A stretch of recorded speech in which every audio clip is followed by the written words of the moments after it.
देखो भाई, बहुत दिन बाद आज मैं लोक कल्याणार्थ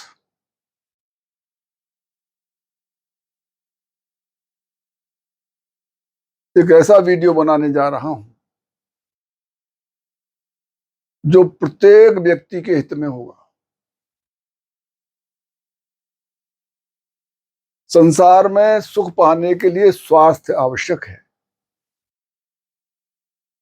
और स्वास्थ्य पाने के लिए निरोग होना बहुत जरूरी है।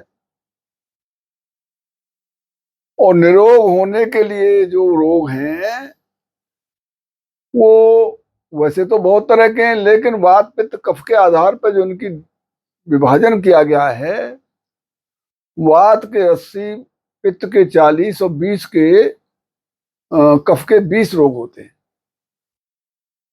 इनमें सबसे खतरनाक, असाध्य, कष्टसाध्य, दुसाध्य रोग वात के होते हैं। और आज भारतवर्ष में 80% लोग वात रोगों से पीड़ित हैं, जिसमें लगभग पेट तो सभी के खराब हैं। कुछ ही लोग ऐसे हैं जिनके पेट ठीक हैं। और जब लिवर खराब हो जाते हैं तो गैस बनती है। ये गैस ही खतरनाक है जो रोगों को जन्म देती है। जब लिवर फैटी हो जाएगा, प्रदूषित हो जाएगा, रोगी हो जाएगा, तो पेट ठीक रह नहीं सकता। और पेट ठीक रह नहीं सकता तो मल का विसर्जन ठीक नहीं होगा, आंतों में मल सड़ेगा, गैस बनाएगा। और गैस से 80 प्रकार के अत्यंत दुसाध्य, कष्ट साध्य और असाध्य रोग पैदा होंगे। जो वैद्य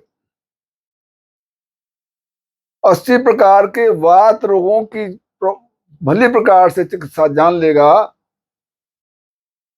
वो 80% रोगों का वैद्य हो जाएगा। तो ये मैं खास तौर से वैद्यों के लिए ही ये वीडियो डाल रहा हूं, लेकिन जन सामान्य भी इन लक्षणों को देखकर अपने रोग का निर्णय कर सकते हैं कि मुझे कौन सा रोग है, इसकी क्या पहचान है और इसका इलाज, इसकी चिकित्सा कैसे करनी है। तो मैं अब इसको 4 भागों में 80 प्रकार के रोगों की व्याख्या करूंगा और उनके लक्षण और उपचार के बारे में आपको विधिवत बताऊंगा, जो शास्त्रीय प्रकार होगा, शास्त्र के अनुसार होगा। और अनेकों पुस्तकों में से मैंने संकलित करके आप सबकी भलाई के लिए इसे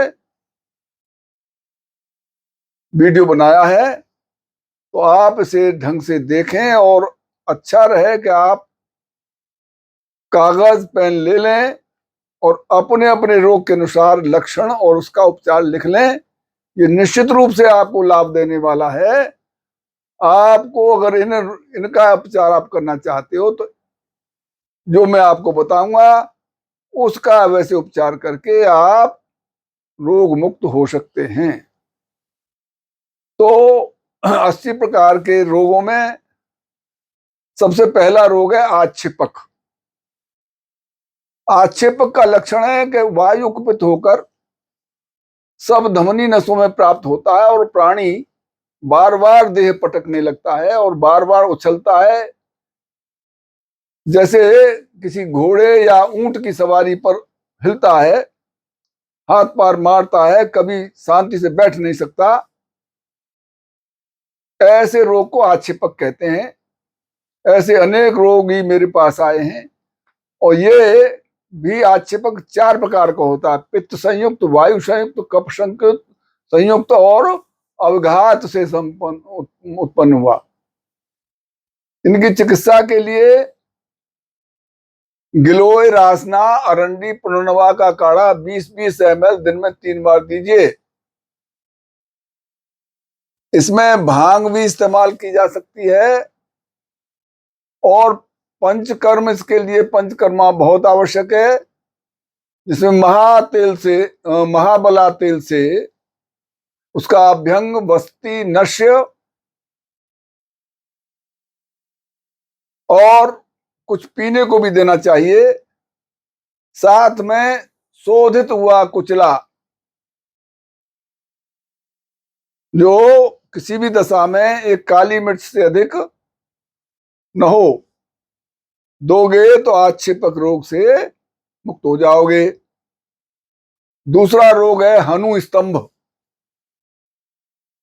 हनु स्तंभ का लक्षण है कि जब जीव घिसने से, चोट लगने से, सूखे चने चबाने से जबड़ा खुला का खुला या बंद का बंद ही रह जाता है, इसको हनु स्तंभ कहते हैं। जबड़ा जाम हो जाता है, मुंह खुलता नहीं, दांती भिज जाती है, अथवा मुंह खुला का खुला रह जाता है, ऐसा हो जाए तो उसे हनु स्तंभ रोग कहते हैं। इसकी चिकित्सा के लिए नंबर 1, पीपल, अदरक चबा चबा कर बार बार थूके और गर्म जल से मुख के भीतर के भाग को स्वच्छ करे। दूसरा, लहसुन को कूटकर तिल के तेल और सेंधा नमक के साथ मिलाकर चटनी बनाकर दिन में 3 बार सेवन करें। इसके अलावा नंबर 3, प्रसारणी तेल से सिरोधारा करे, नष्ट करे और अभ्यंग करे। प्रसारणी तेल, नाम सुन के आप प्रसारणी तेल समझो पता नहीं क्या है। अरे भाई, ये रोज हमारे खेतों में उत्पन्न होने वाली जो कटेरी है, इसी को प्रसारणी कहते हैं, इसी का तेल बनाया जाता है। अब तीसरा रोग है उरु स्तंभ। उरु स्तंभ के लक्षण है मेद और कफ से मिला हुआ वायु जब आम और पित्त का अनादर करके जंघा में पहुंचता है तो दोनों जंघाओं को पकड़कर ये अचेतन और शीतल कर देता है, जिससे पीड़ा और भारीपन महसूस होता है, जैसे किसी और की जंघाएं हुए। इसमें चलना भी मुश्किल हो जाता है और ये जांघें जकड़ जाती हैं। अगर ऐसा हो गया है तो उसे उरु स्तंभ कहते हैं। इसकी चिकित्सा के लिए नंबर 1, भिलावा, गिलोय, सौंठ, दारू, देवदारू, हर पुनर्नवा का पाउडर 10 मूल अरिष्ट के साथ पियो। दूसरा, 4 मासा गूगल गोमूत्र के साथ 15 दिन सेवन करो। तीसरा, पीपला मूल, भिलावा, पीपली का कल्क बनाकर शहद में मिलाकर सेवन करो। और चौथा, इसका पंचकर्मा करो तो ये रोग ठीक हो जाएगा। चौथा रोग है सिरोग्रह, यानी सिर का जकड़ जाना, गर्दन का ना हिल पाना, जाम हो जाना गर्दन। इसकी चिकित्सा के लिए आप 10 मूल काढ़े में बिजौरा नींबू का रस पकाएं और तेल में पकाएं इसको, यानी तिल के तेल में पकाओ और उसी से मसाज करो और सिरोबस्ती दो, तो इससे सिरोग्रह रोग ठीक हो जाएगा। अब 5वां है बाह्य आयाम। बाह्य आयाम का लक्षण है कि इसमें बाहर की जो स्नायु में वायु प्रविष्ट होकर शरीर को बाहर की तरफ धनुषाकार झुका देती है। इस तरह हो जाता है, अकड़ जाता है, आगे सीना निकल आता है कुबड़ सा और पीछे को जो अकड़ के रहता है, ये बाह्य आयाम रहता है। इसमें जो हमारी नाड़ियां हैं, इनमें वायु प्रविष्ट होकर के बाहर की तरफ धनुषाकार झुका देती हैं। इसकी चिकित्सा के लिए सबसे पहले तो जो अर्दित रोग की चिकित्सा है, यानी जो मुंह की फालिश, मुंह का टेढ़ापन होता है, उसे अर्दित कहते हैं, उसकी चिकित्सा करनी चाहिए। दूसरा, इसमें पंचकर्मा करना चाहिए।